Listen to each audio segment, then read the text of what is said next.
All right, we're turning and burning. We are recapping. We are stuck into the process to keep the flow of food for our dogs working while we are not. This is my buddy, Sadie. How you doing? Good. On today's episode of the Dog Food Hustle.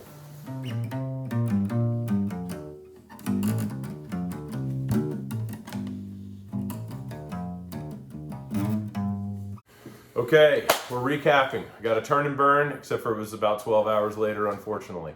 So what we've got here is, again, another, right? We put one in the freezer last night. I got one in the fridge thawing out, and I got one in this fridge that we are using to feed. As soon as the one in my fridge is done feeding, I pull the one that is thawed out from the other fridge into that fridge. I pull one out of the freezer to start the thawing process. It's a 5-day thaw, and it's a 5-day feed.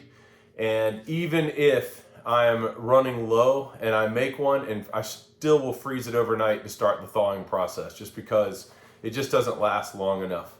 Again, recipe, we've got half a bag of garbanzos, we've got the butternut squash, we've got the sweet potato, we've got the carrots, we've got the lean stew beef, 4 pounds of ground beef, 2 pounds of the lean stew beef to be exact.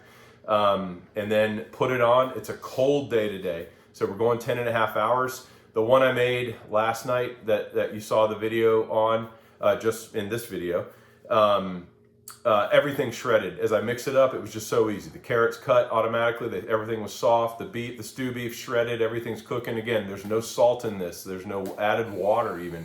It just all cooks down on itself. The beans get tender. That's the main reason why we cook it this long, is for the beans. But also the beef breaks down. Everything breaks down, becomes a nice stew package.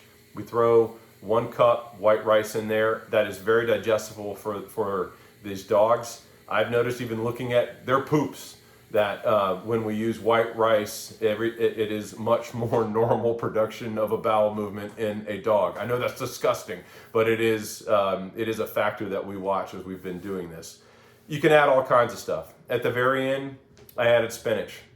Sometimes I'll throw blueberries in there. If I've got leftover fruits or veg that are okay for dogs, I'll throw them in there. You could put an egg in there. You could put the egg and the entire shell in at the very end and mix the whole thing up. The shell actually is a good source of calcium. Spinach is a good source of calcium. Broccoli is a good source of calcium.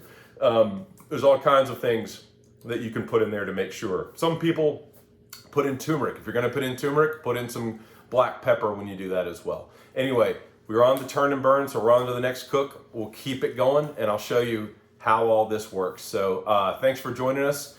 Like and subscribe if you haven't already.